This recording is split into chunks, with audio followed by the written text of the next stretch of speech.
Telefon uchun mobil 3 horror o'yinlar.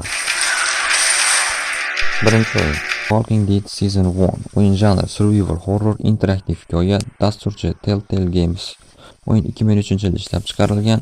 Grafikasi PlayStation 3. O'yindagi kuchli atmosfera, ovozlar, ya'ni sizni yanada realniy holatga keltiradi. O'yinning maqsadi siz bosh qahramonli Everest va Oyneks va Clementine ismli qizaloq bilan birga zombilar to'la dunyoda omon qolishga harakat qilasiz.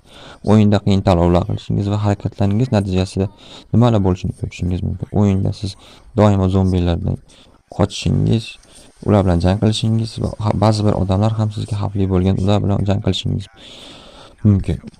Qo'shimcha ma'lumotlarga kelsak, o'yin App Store yoki Play Marketdan 1 GB, barcha epizodlar bilan plus 2 GB ga yuklab olishingiz mumkin. Ikkinchi o'yin Reporter. O'yin janri First Person Survival Horror. Ishlab chiqaruvchi kompaniya E-Gaming Plus. O'yin ishlab chiqarilgan sanasi 2017-yil. O'yindagi grafika realistik va qorong'u muhitga ega. O'yindagi ovoz dahshatli atmosferani yaratadigan shivirlash va tovushlar bilan to'la. O'yinda siz jurnalist sifatida sirli hodisalar haqida xabar olasiz, o'sha joyni tekshirish uchun borasiz. Lekin u yerda g'ayritabiiy hodisalar sodir bo'layotgan tushunasiz va qochish uchun yo'l topishingiz kerak bo'ladi. O'yinda nimalardan qochish kerak? Paranormal mavjudotlar, ularga qarshi kurashib bo'lmaydi. Faqat yashirinib qochish kerak. G'alati hodisalar, qo'rqinchli shovqinlar, qorong'u muhit va birdaniga paydo bo'lish mavjudotlar sizni doim qo'rquvda ushlab turadi.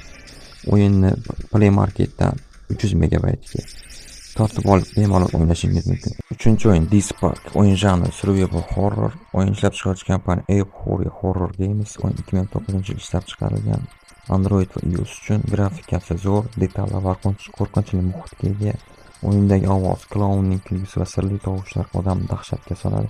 O'yinda siz attraksion park ichida qamalib qolasiz va bu yerdan chiqish uchun jumboqlarni yechish va maxfiy joylarni topishingiz kerak. O'yinda nimadan qochish kerak? Klaun. U har doim sizni ta'qib qiladi. Agar qo'lga tushsangiz, o'yin tugaydi. Sirli mavjudotlar. Klaun bilan bog'liq paranormal hodisalar ham sodir bo'ladi. Qo'shimcha ma'lumotlar. O'yinni App Store'dan yoki Play Marketdan 150 MB ga tortib olib offlayn o'ynashingiz mumkin.